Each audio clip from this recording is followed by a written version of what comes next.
Olá, muito bom dia, seja bem-vindo, seja bem-vinda. Eu sou o Felipe Nascimento, este é o Morning News. Aqui você fica por dentro de todas as notícias que vão movimentar o Brasil e o mundo. Muita informação, muita análise para você ficar bem informado nesta segunda-feira, 22 de agosto. A gente começa essa edição de olho na agenda do mercado financeiro para essa semana e todos os movimentos que podem impactar os investimentos aqui no Brasil, também no exterior. O evento mais esperado é o discurso de Jerome Powell em Jackson Hole. A reunião, que acontece todos os anos, reúne dirigentes de bancos centrais, acadêmicos e economistas de todo o mundo.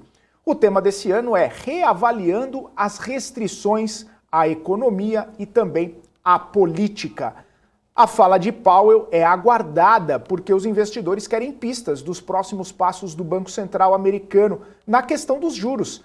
Nas últimas semanas, as bolsas ganharam um impulso com uma sinalização da autoridade monetária de que o ritmo de alta dos juros nos Estados Unidos pode desacelerar. Mas as falas dos dirigentes do Fed na semana passada trouxeram os investidores de volta para a realidade, afirmando que a subida forte nas taxas de juros por lá vai ser necessária para tentar trazer a inflação de volta para a meta de 2%. Mas como a fala de Powell só acontece na sexta-feira, muita coisa ainda deve rolar no mercado até lá. E a Isabela Takaki está aqui comigo, tem mais informações sobre essa agenda da semana. Muito bom dia, Isa! Ótima segunda-feira, bom comecinho de semana para você. Muito bom dia para você, Felipe. Bom dia a todos. Uma ótima semana. E já aqui no Brasil, o olhar se volta para a prévia da inflação, o IPCA 15, que sai na quarta-feira. E os analistas já esperam ver uma das maiores deflações já registradas. Algumas casas já prevêem até uma deflação de 0,90%. E se essa perspectiva for confirmada, a inflação anual já cairia ali para um dígito, ficando abaixo dos 10%. E essa queda nos preços está sendo puxada pela redução do preço do petróleo e também da energia. Nas últimas semanas, o preço do barril do petróleo tem sofrido queda por conta do receio quanto à demanda global pela commodity. As revisões de crescimento da economia chinesa trazem ainda mais incerteza e isso coloca o petróleo para baixo. Pois é, a gente falando aí, né, dessa inflação IPCA 15, expectativa, a inflação também é o centro das atenções do boletim Focus, que o Banco Central divulgou agora há pouco. Nas projeções do mercado, o IPCA teve queda de 7,02% para 6,82% agora em 2022. No ano que vem, a inflação também foi revista para baixo, passou de 5,38% para 5,33%. A Selic, taxa básica de juros da economia aqui no Brasil, se mantém em 13,75% nesse ano, de acordo aí com as previsões do mercado. Para o ano que vem, a projeção do mercado é que ela continue em 11%. Já o crescimento da economia, o PIB passou de 2% para 2,02%, mais uma revisão do crescimento econômico brasileiro. No ano que vem, também foi reprecificado para cima, saiu de 0,41% para um crescimento de 0,49%. O dólar se manteve aí nos R$ 5,20, projetados em 2022 e também em 2023. A gente fica de olho, obviamente, nos impactos disso tudo no mercado nesta semana, ver o que pode acontecer com o mercado, porque a gente viu que na semana passada os mercados acabaram ficando um pouco mais cautelosos. No fechamento semanal, a bolsa teve queda depois de 4 semanas consecutivas de alta. E aí a gente vai dar uma olhada no gráfico aqui do Profit da Nelogica, mostrando essa movimentação depois de 4 semanas fortes de alta aqui, onde a bolsa chegou a crescer cerca de 17% desde o fundo aqui no meio de julho. O mercado caiu aí 1,12%. Fechando aos 111.496 pontos. Isso bastante baseado, olha só a movimentação, né? Agora em agosto. Na semana passada a gente teve vários pregões fracos, né? Olha só os candles pequenininhos aqui, mostrando sem muita força, sem muito fôlego para crescer. E aí, uma queda bastante acentuada de mais de 2% na sexta-feira acabou trazendo essa perspectiva de queda para a Bolsa Brasileira na última semana. Também, né, na última sexta-feira, olha só o monitor do mercado como que está aqui. Poucas empresas apenas tendo altas, né, principalmente Minerva, o IRB, Hypera e Vibra Energia, liderando aqui as altas com 2,5%, entre 1% e 2% ali de alta. Mas a gente vê que teve uma pressão bastante forte nas principais empresas. Olha só, Petrobras caindo 5% nesse pregão de sexta-feira, ajudando a trazer a bolsa para baixo. Também a gente viu Vale caindo bastante, trazendo a bolsa para baixo. Também a gente lembra que Vale e Petrobras são os dois maiores pesos no índice, no Ibovespa. Isso trouxe aí toda essa movimentação de baixa. Petrobras, a gente lembra, né, o risco de crescimento da China, também a questão de demanda, toda essa situação, OPEP, enfim, toda essa situação acabou trazendo essa percepção de que o petróleo caia, né? A gente viu vários pregões em baixa do petróleo, toda aquela situação do Brent, do WTI. A gente viu também empresas ligadas ao petróleo, a PetroRio aqui caindo, né? Prio caindo, 3R Petróleo, enfim, uma série de empresas caindo e levando junto aí com essa questão do petróleo. Aí a Vale caiu também as empresas ligadas à mineração e siderurgia por conta da queda, né, dos preços do minério de ferro nos portos chineses, e os bancos caindo também. A gente vê Itaú, a gente vê Bradesco caindo nessa perspectiva de menor, né, de maior incerteza sobre o que vai acontecer com taxas de juros, sobre inflação, enfim, toda essa situação acontecendo. Então, o monitor do mercado mostra que a sexta-feira foi bastante cautelosa, né? Além disso, soma-se a isso, obviamente, o vencimento de opções, então já traz aí uma certa volatilidade para o mercado, data de vencimento de opções. Então, vamos começar a semana vendo como é que vai estar, né, toda essa movimentação, o que vai acontecer ao longo dessa semana. A gente fica de olho aqui para trazer para vocês essas informações, Isa.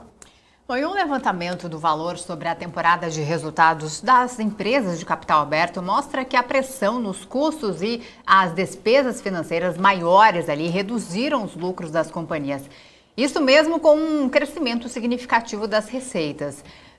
Os dados de 386 empresas mostram que as receitas subiram quase 19% no período. Já o lucro líquido aferido pelas companhias caiu 64%. O estudo não leva em conta Vale e Petrobras, porque pelo tamanho ele poderia distorcer esses dados. O levantamento mostra também que a perspectiva de cenário elevado dos juros faz com que as empresas repensem estratégias de investimento. Muitas empresas já repensam ali nos gastos com crescimento e também ampliação de atividades. O ministro do Supremo Tribunal Federal, Gilmar Mendes, concedeu medidas cautelares para que a União compense as perdas com ICMS dos estados de Minas Gerais, Rio Grande do Norte e também do Acre. No mês passado, o STF já tinha dado liminares semelhantes para São Paulo, Alagoas, Maranhão e também para o estado do Piauí. Os estados estão entrando na justiça para compensar as perdas com a arrecadação depois que a União reduziu o ICMS sobre combustíveis e energia. Essa perda já tem um impacto estimado em mais de 10 bilhões de reais no segundo semestre desse ano. O custo para o Tesouro Nacional pode ultrapassar a casa dos 20 bilhões de reais se todos os governos estaduais conseguirem medidas cautelares semelhantes. A Petrobras deu início à fase não vinculante nos processos de venda de ativos em refino e logística associada, que inclui 3 refinarias em Pernambuco, no Paraná e no Rio Grande do Sul. Os potenciais compradores habilitados para essa fase vão receber um memorando descritivo contendo informações mais detalhadas sobre os ativos, além de introduções sobre o processo de desinvestimento. No documento também devem conter as orientações para a elaboração e envio das propostas não vinculantes. Pois é, e a Prio deve fazer uma proposta para a compra da Domo Energia, que antigamente era chamada de OGX. De acordo com as primeiras informações, essa aquisição não vai ser imediata, mas deve acontecer quando os créditos tributários da companhia forem validados pela Receita Federal. A Prio é a maior empresa de exploração de petróleo em Campos Maduros do Brasil, a maior empresa das chamadas Junior Oil, levando aí em consideração o tamanho das reservas de petróleo da empresa. Agora vamos aos destaques internacionais, porque a OPEP tem reduzido menos petróleo do que estipulado em suas metas. Em julho, o cartel produziu 2,8 milhões de barris a menos por dia. O motivo são as sanções impostas a alguns membros e o baixo investimento na produção. O grupo concordou este mês em aumentar as metas de produção em mais de 100 mil barris de petróleo por dia em setembro, sob uma pressão ali de grandes consumidores, incluindo os Estados Unidos, que querem esfriar os preços para conter a inflação. O Banco Central da China reduziu a taxa de juros para empréstimos. Essa foi a segunda vez em uma semana que o Banco Popular da China mexeu no indicador. A maioria das hipotecas residenciais está vinculada à taxa primária de empréstimos de 5 anos. Portanto, esse corte na taxa é, obviamente, para reduzir a carga sobre os mutuários. O baixo crescimento da economia da China tem preocupado os analistas e mostrado que o governo precisa tomar medidas para que a desaceleração não traga mais impactos duros, inclusive para a economia do país. Começou ontem o primeiro dia de uma greve planejada no maior porto de contêineres da Grã-Bretanha, junto com uma série de paralisações de trabalhadores do transporte que começou na semana passada, que interromperam a atividade econômica em todo o país.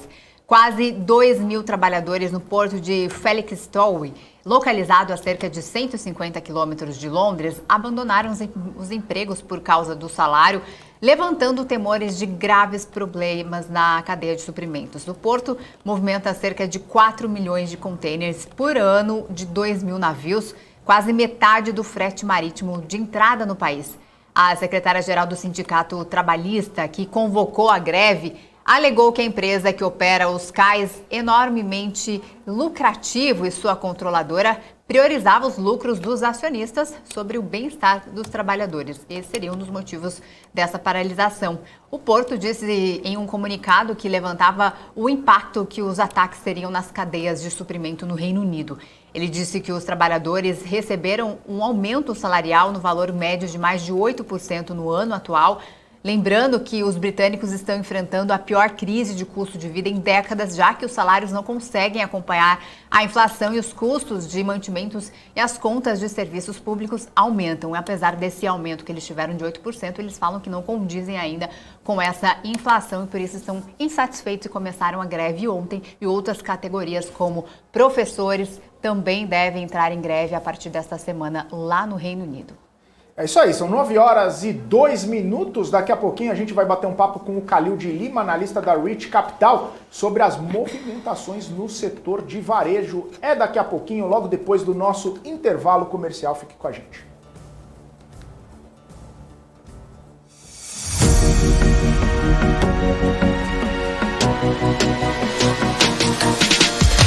PMC News. Informação que gera valor.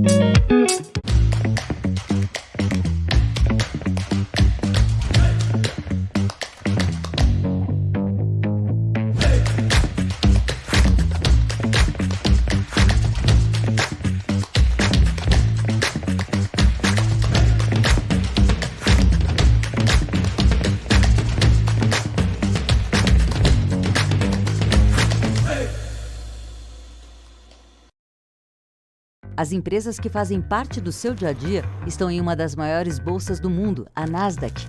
E a boa notícia é que você pode investir nessas empresas diretamente pela Avenue, sua corretora nos Estados Unidos. Com os dados das ações dos Estados Unidos fornecidos pela Nasdaq em tempo real, o cliente Avenue pode acessar diretamente as maiores bolsas do mercado americano. Entre neste mercado de tecnologia e inovação. Acesse avenue.com.br/Nasdaq e seja bem-vindo ao mercado global.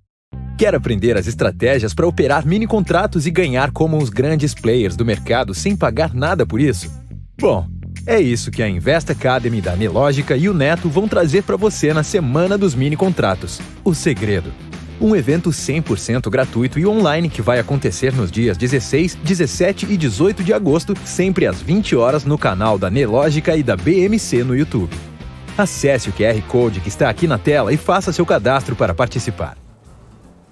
Seja bem-vindo de volta, 9 horas 5 minutos. Estamos aqui ao vivo no Morning News com os principais destaques, os principais assuntos que vão movimentar os mercados e para você ficar bem informado e também fazer ótimos negócios ao longo desta segunda-feira.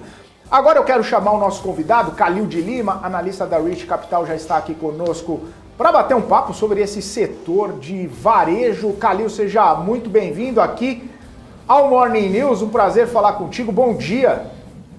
Bom dia, pessoal, tudo bem?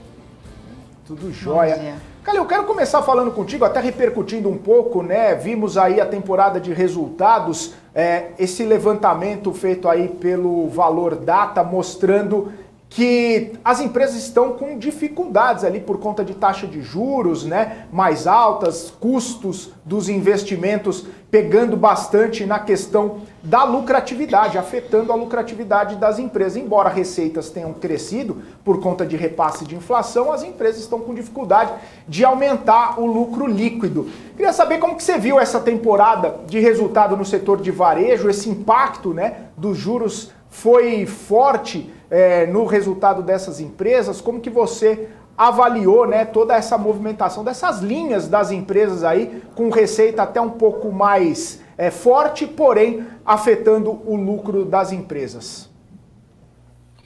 De fato, isso aí foi um fator comum em diversas empresas do varejo, até porque muitas delas estavam bem alavancadas, né? Então a gente estava falando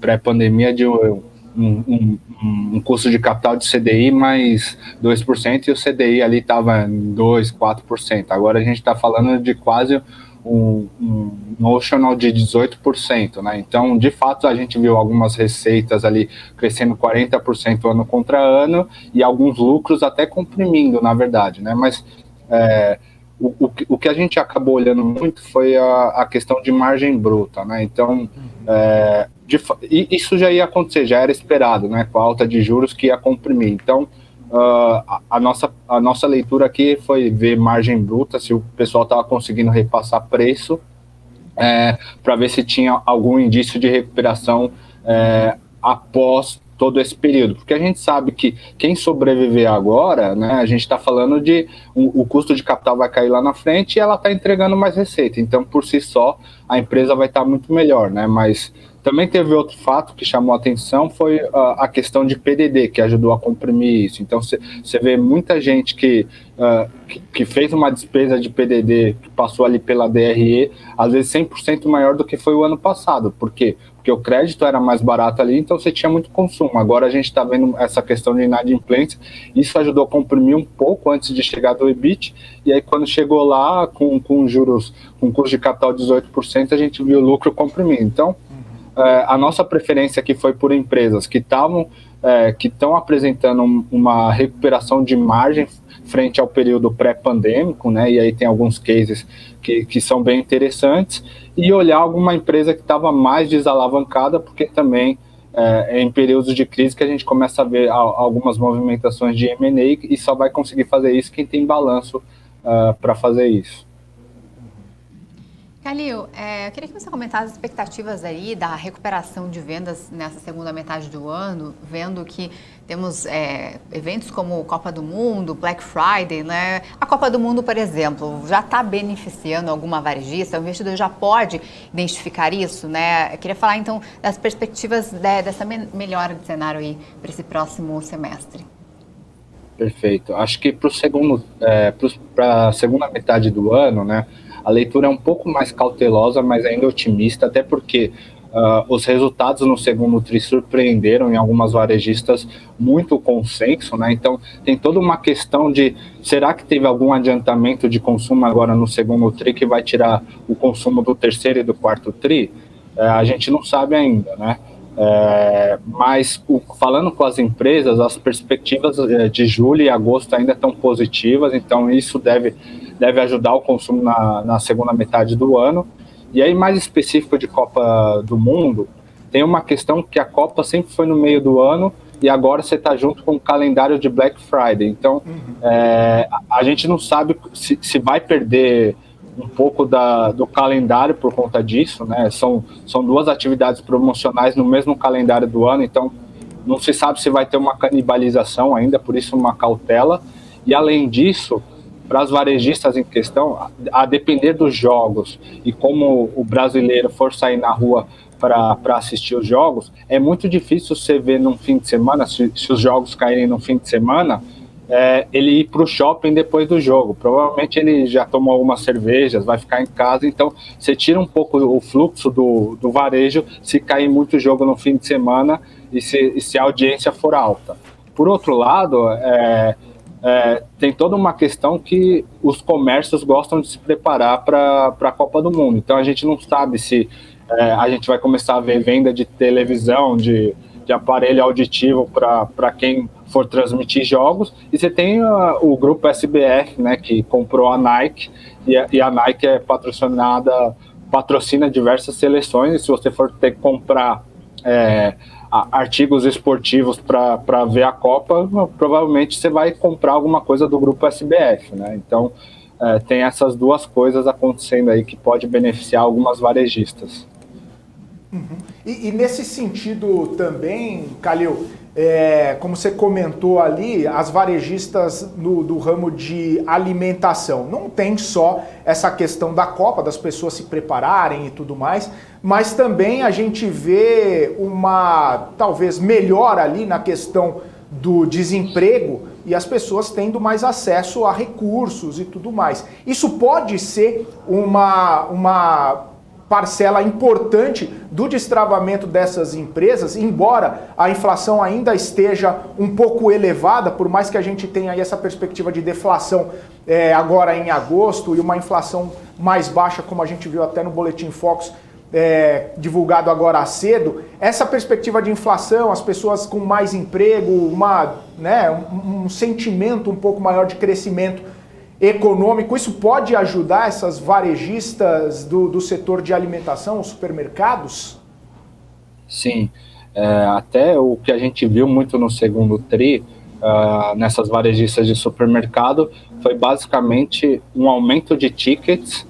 Então o consumidor estava tentando comprar mais coisas com o orçamento dele reduzido, então ele estava adequando a cesta para o orçamento dele. A partir do momento que ele começa a ter mais renda disponível, ele começa a migrar ele faz o trade-up, né? Então a gente viu o comportamento de trade-down, ele começa a fazer o trade-up, e aí você tem alguns produtos, quando você faz o trade-up, de margem um pouco melhor, que vão acabar ajudando essas varejistas. E tem muita coisa de indulgência, né? Que por conta de um orçamento reduzido, o cara não vai comprar. Então ele preferia comprar o arroz, o feijão e água. A partir do momento que ele tem mais renda, ele continua comprando arroz, feijão e água e de repente compra uma bolacha. Então isso acaba virando venda para essas varejistas, né? E sem falar que você comentou um pouco a questão de renda que deve aumentar. A gente está vendo o Auxílio Brasil e tem toda uma questão que alguns bancos vão conseguir adiantar algumas parcelas de Auxílio Brasil, e aí você faz uma taxa como se fosse um desconto de recebível, vai ser um desconto de Auxílio Brasil, e eventualmente a gente vai ver a população que mais necessita disso, obviamente vai tentar fazer esse adiantamento de 24 meses do Auxílio Brasil, e isso acaba virando consumo também, né? Uhum. Calil, queria falar do Carrefour, né, que ficou em primeiro lugar ali no ranking da IBEVAR-FIA, desenvolvido pelo Instituto Brasileiro de Executivos de Varejo e Mercado de Consumo, também em parceria com uma faculdade paulista, com um faturamento anual de 81 bilhões de reais em 2021. A varejista conta ali com 498 lojas nos 26 estados brasileiros, mais o Distrito Federal. Isso determina aí que a empresa então está liderando o ranking de maiores varejistas do país, seguida de Açaí e Magazine Luiza, por exemplo. Eu queria que você fizesse uma análise e falasse um pouco de Carrefour aí nesse período. Tá. Carrefour é uma empresa bem interessante que vem crescendo consistentemente ano contra ano, né? E aí, quando a gente olha para Carrefour, na verdade são três coisas que a gente olha. Você tem o setor de hiper, né? Que aí é um mercado um pouco mais premium, tem um mix diferenciado e vende eletrodoméstico. Então ele acaba tendo uma exposição a isso. Você tem a parte de cash and carry, né, que aí é muito similar à do açaí, que é o atacadão, né, que esse formato de mercado ele vem ganhando muito share, né, então ali, uns 2 anos atrás, ele tinha 26% de share do mercado. Agora, os consumidores, por conta de toda essa questão de renda, esse formato já representa 46% das vendas de mercado. Então, é um formato que cresce bastante, né? E em termos de precificação, o atacadão ele tem os produtos mais baratos. Então, você acaba, em toda essa questão de renda, você acaba absorvendo bastante o consumidor que procura reduzir o custo dele com o supermercado. E aí você tem o banco que ajuda a financiar todos esses clientes e acaba dando um resultado financeiro bem interessante para a operação. E aí, olhando para frente, né, eles acabaram de fazer a aquisição do BIG, então eles vão ganhar um pouco mais de exposição ao Nordeste, que era uma região que ainda era fraco no business como um todo, e aí ele consegue converter essas diversas lojas, seja para hiper, seja para atacadão, fazendo uma análise da região, qual formato mais se encaixa, o que tem de competidor ali, ele consegue converter essas lojas, ele já tem o know-how, porque ele vem operando muito bem nos últimos anos, e com isso você tem uma operação muito maior para os próximos anos que vai acabar trazendo muito mais venda e uma rentabilidade muito maior para o grupo, né? O BIG ele tinha uma margem muito mais achatada do que do grupo Carrefour, então assim, só de você fazer esse ajuste de trazer a margem do BIG para a margem do grupo consolidada, porque você vai operar muito melhor isso, você tem muito mais escala para negociar, agora que você também tem as lojas do BIG para negociar, você tem bastante valor para destravar aí no futuro, e você ganha uma nova região para atacar ali, né? Uhum. Ô Calil, e aí nessa perspectiva, enfim, amarrando tudo que a gente está falando, né? Você comentou sobre possibilidades de consolidação, você falou sobre perspectivas para o varejo, e muitas pessoas com quem a gente conversa aqui falam sobre uma setorização, né? Geralmente o varejo que acaba tendo como público-alvo um setor mais alta renda, né, pessoas com mais poder aquisitivo acabam se saindo melhor, seja no varejo alimentar, porque consegue fazer uma passagem aí da inflação, seja no varejo de moda, por conta das pessoas que, né, têm mais recursos para poder fazer suas compras, também em outros segmentos. Você acredita que os investidores, na hora de fazer suas análises, eles buscam esse tipo de varejo por ter uma percepção maior de trazer recursos, de trazer valor para o acionista? Você acha que nesse cenário as varejistas que lidam com mais alta renda têm mais possibilidades dessa entrega de valor para o acionista? Eu acho que sim, e foi um movimento que a gente viu muito claro em Arezzo, por exemplo, que é um varejo de vestuário que ele é muito mais ligado à alta renda do que baixa renda, né? E a gente viu nos resultados dela, basicamente ela crescendo mais de 40% ano contra ano, com expansão de margem, tanto bruta, EBITDA e líquida, porque ela justamente ela fica blindada de toda essa questão de renda. Então, na verdade, a gente não está discutindo se vai ter consumo ou não ali, é muito mais você acertar a coleção, trazer esse instinto de desejo que o seu cliente vai no shopping. E o que acabou ajudando muito também, um pouco dessas varejistas em parte, você tinha uma restrição de locomoção internacional. Então, o cara que ele tem uma renda maior, ele estava aqui no Brasil, dificilmente ele viajava, o que ele ia fazer? Ele ia no shopping e acabava vendo essas marcas lá operando e ele tem renda para gastar. Então, meio que essas duas coisas ajudaram esse varejo de alta renda, e essas empresas estão desalavancadas, né? Até porque a margem disso é muito maior do que as outras varejistas. Então, você também viu alguns movimentos de consolidação nesse sentido. Um exemplo foi a aquisição da Carol Bassi, o Grupo Soma adquiriu a Nativosa no passado, e continuam crescendo essas marcas porque esse público está consumindo. E, cara, 40% ano contra ano não é de desprezar, né? Você tem, acho que o investidor ficou um pouco com receio de talvez se ter uma exposição um pouco maior no varejo que depende de renda, a gente não sabe na verdade, o quanto esse Auxílio Brasil também vai impactar a inflação, se o pessoal vai querer guardar esse dinheiro porque não sabe se vai estar empregado, qual vai ser a consequência de todo esse momento econômico que a gente está vivendo. Mas o consumidor de Arezzo, Soma, provavelmente ele é um empresário, e até a alta de juros, se ele está investido nisso, também ajuda em parte na renda dele. Então, acaba sendo uma exposição mais segura ao varejo.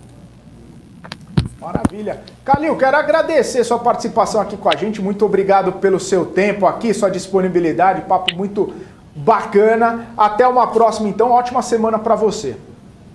Tá bom, muito obrigado. Para vocês também. Valeu, um abraço. Tchau, tchau. São 9h20. A gente segue aqui com o nosso Morning News, os principais assuntos para você ficar muito bem informado nesse comecinho de semana, esse comecinho de dia, fazer ótimos negócios ao longo da sua segunda-feira. E agora eu já quero chamar nosso próximo convidado, o Guga Almeida, CEO da Trade Insights. O Guga já está aqui de novo com a gente. Seja muito bem-vindo, Guga. Ótima manhã para você, boa segunda-feira. Cara descansada, tá tranquilo, depois das férias. Bom dia, Guga, bem-vindo mais uma vez aqui, meu amigo. Rejuvenesci, né? Ganhei alguns anos de vida aqui, Felipe. É sempre bom, né? Tirar umas férias é sempre bom. Ô Guga, seguinte, né? Dizem que no Brasil, né, você sai uma semana, tudo muda, você sai 10 anos... volta e nada mudou. Nessas semanas que você esteve por fora aí, quando você volta, qual a sua percepção do que a gente está vivendo no mercado? O que você está vendo aí, Guga, nesse retorno aí, depois de 4 semanas consecutivas de alta? Semana passada foi um pouquinho mais fraca ali, uma queda de 1% praticamente no compilado ali semanal, depois de queda de 2% na sexta-feira. Como que você viu toda essa movimentação? O que você está projetando para essa semana, Guga? Bom, vamos lá. Eu acho que já faz aí em torno de um mês que a gente vê as expectativas em relação ao IPCA lá no relatório Focus irem melhorando. Tá? A gente vê, agora há pouco já saiu, em torno de 6,8, né, expectativas de inflação para esse ano, então vem caindo. Que é um dos problemas que a gente está vendo aí no mundo. Né? Essa semana é a semana que o mundo todo vai olhar aí novamente para questões de inflação. E também vemos as expectativas em relação ao PIB no Brasil também melhorarem. Né? Então isso, de certa forma, o que fez? Tirou aquela tensão que nós estávamos tendo ali de curto prazo, tirou essas tensões, tá? E acaba que a Bolsa respirou, melhorou. Tá? Óbvio, quando a gente olha para varejo, que estava muito amassado, como a gente fala no mercado, né? Amassado quem seria? Né? Os preços tinham se desvalorizado bastante. Então, acaba que valorização e desvalorização é sempre relativo a uma determinada cotação que a gente tem num determinado momento.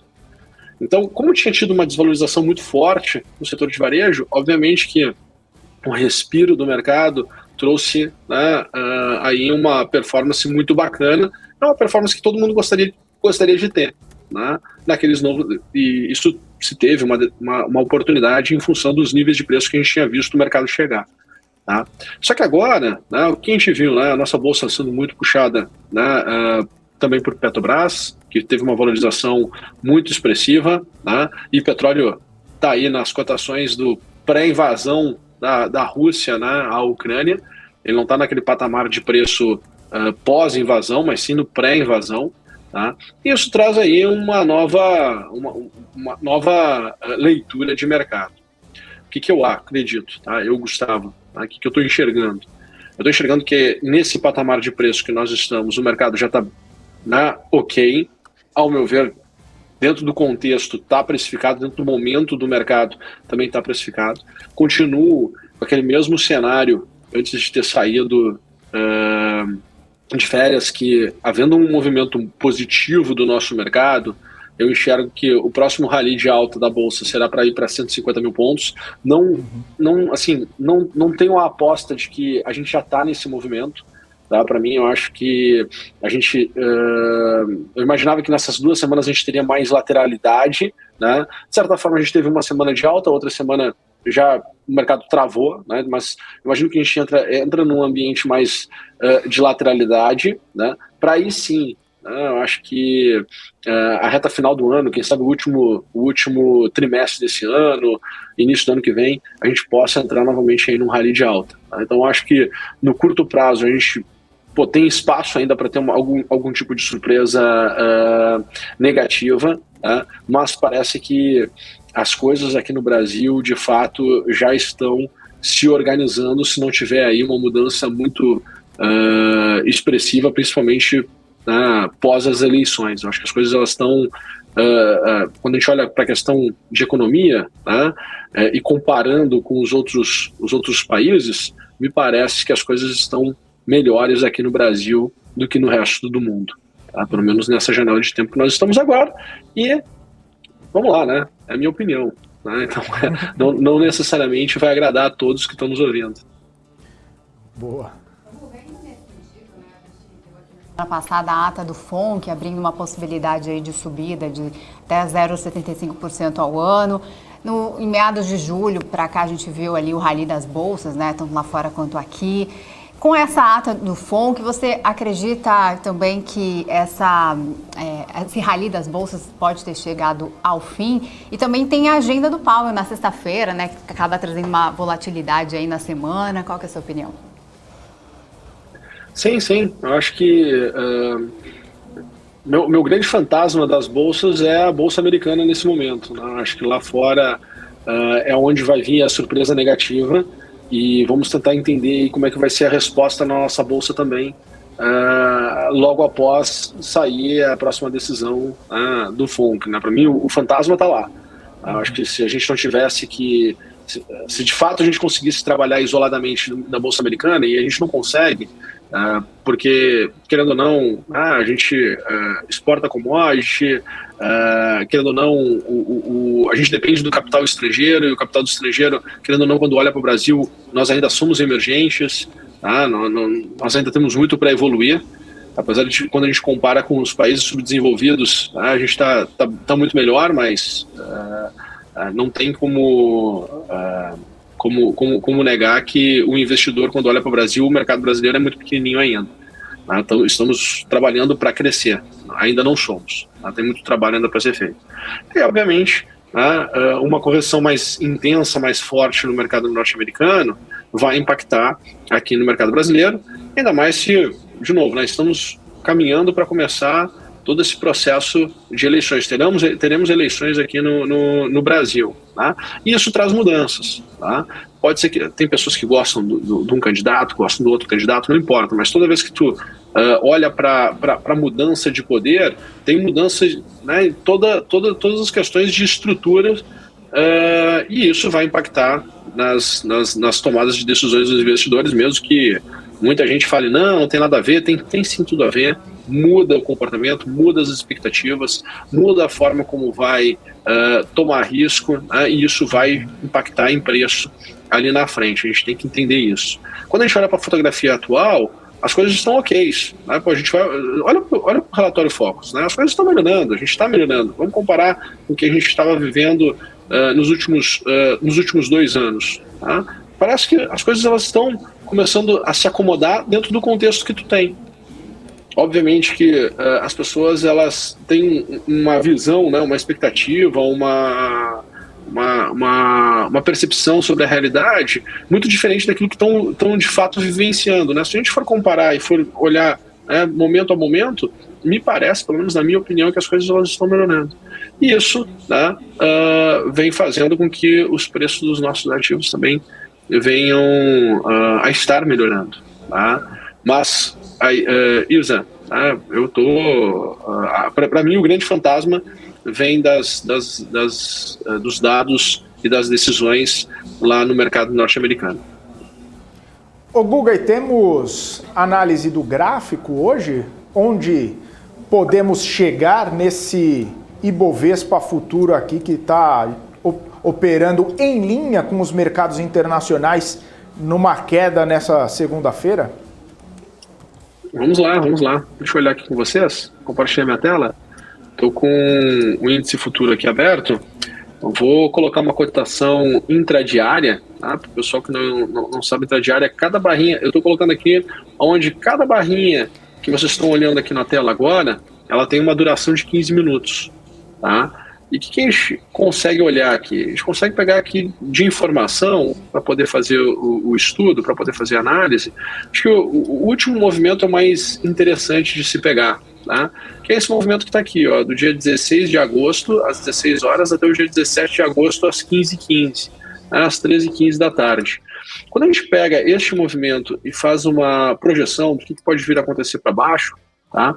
Eu acho que, assim, intensificar a queda hoje, a gente tem espaço para vir aqui para 110.850, tá?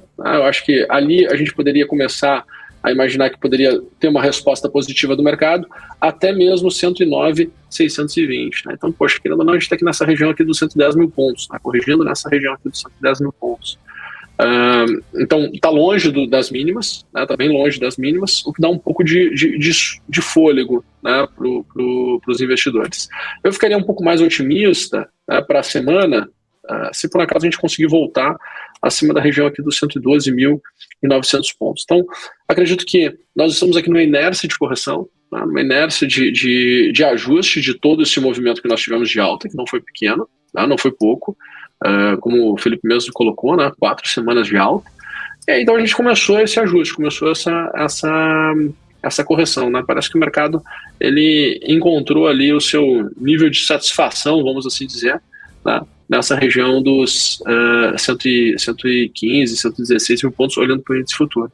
Tá? Então, estou esperando aqui esse tipo de ajuste aqui um pouquinho no curto prazo. E acredito que possa acontecer, até mesmo porque estamos aqui com uma queda de 0,35, enquanto o futuro lá fora do Nasdaq está caindo 1,36. Né? Ele está mais negativo, ele está com mais intensidade de correção. Então, tem espaço para ajustar, tem espaço aqui para cair quando a gente compara, né, os dois índices aqui no percentual de oscilação que está tendo aqui antes de começar essa semana. Sensacional, obrigado então por essa visão aí do mercado, essa sua análise. Voltando, hein, Guga? Voltamos. E em breve teremos também o Insights, hoje à noite, né? Não pode faltar. Com certeza, hoje tem gravação do Insights. À tarde estou aí na BMC News. Até mais. Valeu, Guga, abraço para você, boa semana, boa segunda e bom retorno também. Isso aí, Guga Almeida de volta aqui na nossa programação. 9h32, nós vamos para um rápido intervalo. Na volta, a gente vai conversar com a Kelly Cali, direto de Brasília, trazendo todas as informações da capital federal. Fique com a gente.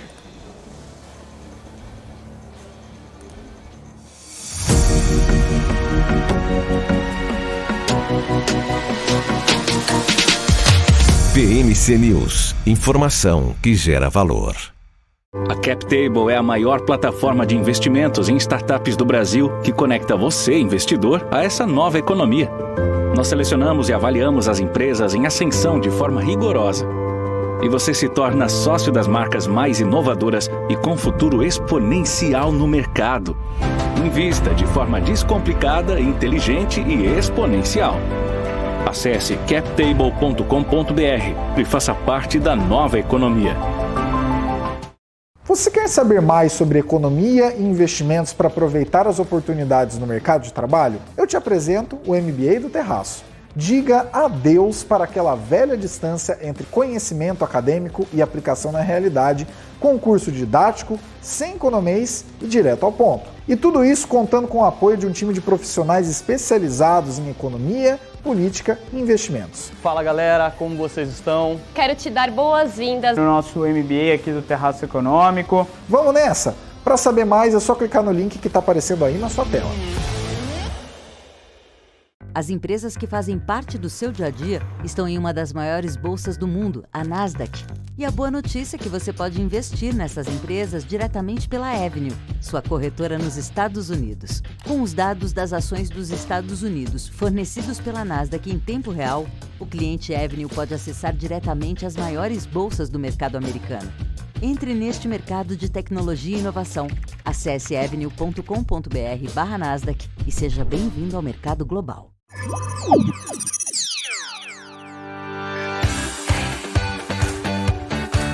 Aqui você pode negociar índices como DAX, Nasdaq e S&P 500 e commodities como soja, cobre, petróleo e café. Além de ações e ADRs das maiores empresas do mundo, como a BMW, Google, Apple, Netflix e Disney.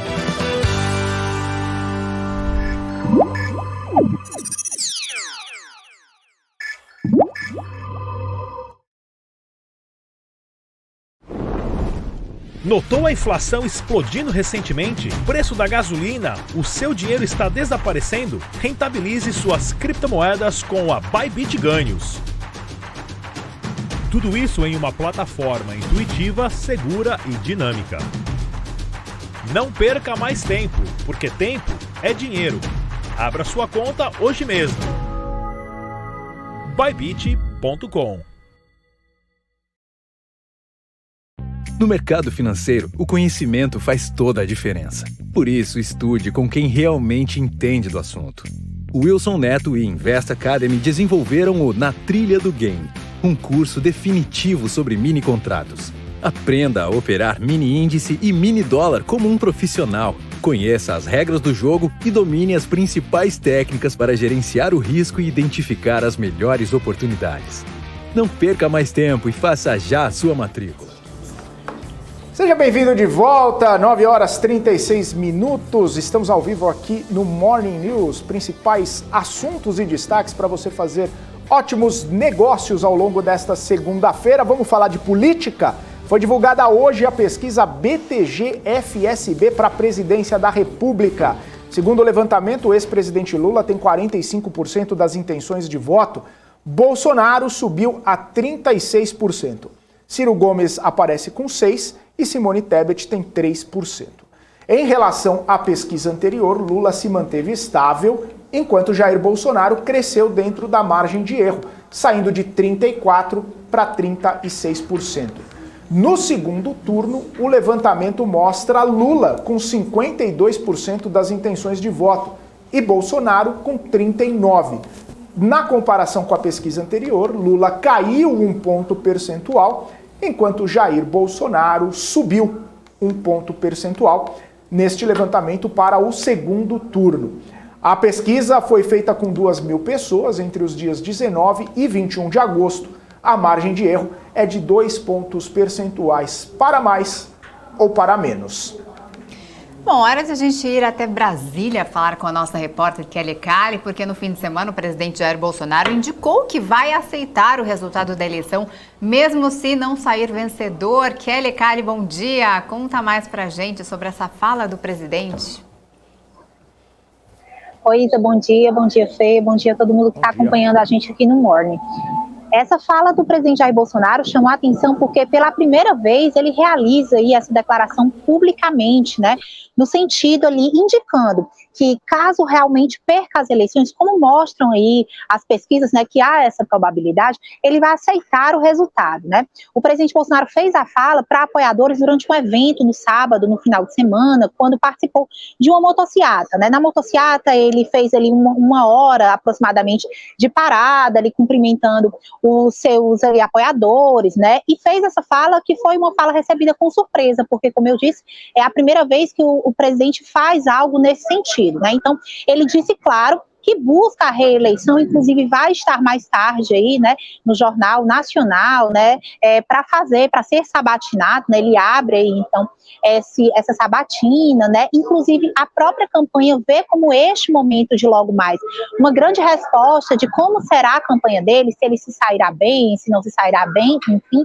mas aí fez essa fala, né, de uma aceitação do resultado das urnas, dentro desse contexto em que ele mesmo, né, apesar de ter feito feito menos, né? Nos últimos dias ele vem fazendo menos críticas ali às urnas eletrônicas, ao sistema de votação eletrônico, né?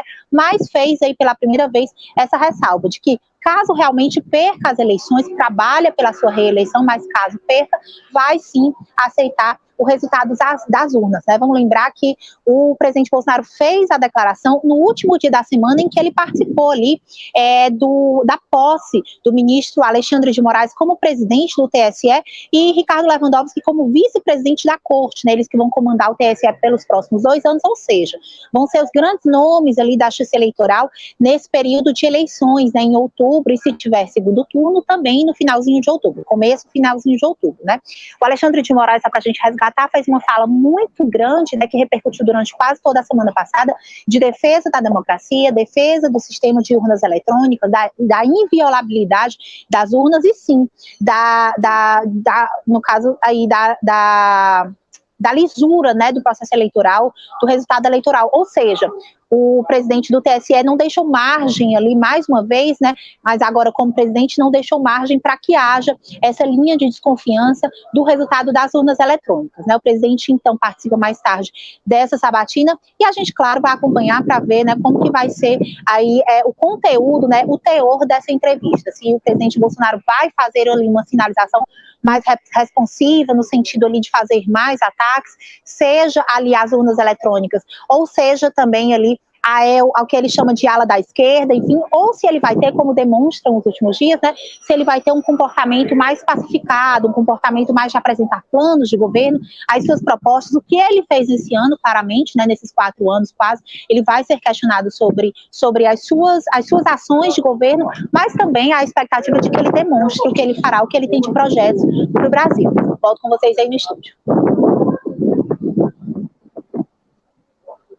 Você volta ao longo da nossa programação aqui com mais notícias direto de Brasília. Boa segunda, bom trabalho para você, Kelly. Até mais. Pra gente, tchau. Tchau, tchau. 9h41, estamos na reta final aqui do Morning News. As principais notícias do comecinho da manhã para você ficar muito bem informado nesta segunda-feira que começa com as bolsas em baixa, né? Bastante pressão ali, volatilidade desde o finalzinho da semana passada. Só para a gente dar o giro do mercado aqui antes de encerrar, DAX na Alemanha cai 2,06%, CAC na França cai 1,89%, FTSE no Reino Unido cai 0,33%. Os futuros americanos, Dow Jones cai 1%, o S&P cai 1,18% e a Nasdaq cai 1,4%. Bastante pessimismo, cautela, temor nesta segunda-feira. E aí a gente vai acompanhar a movimentação do mercado brasileiro para ver daqui a pouquinho, 10 horas, como é que abre aí o nosso Ibovespa. Eu vou ficando por aqui, volto amanhã a partir das 8h30 da manhã aqui com o nosso Morning News, logo depois da primeira hora do agro. Fique com a gente agora, fique com o BMC News, Paula Moraes e todo o time. Forte abraço, tchau, tchau.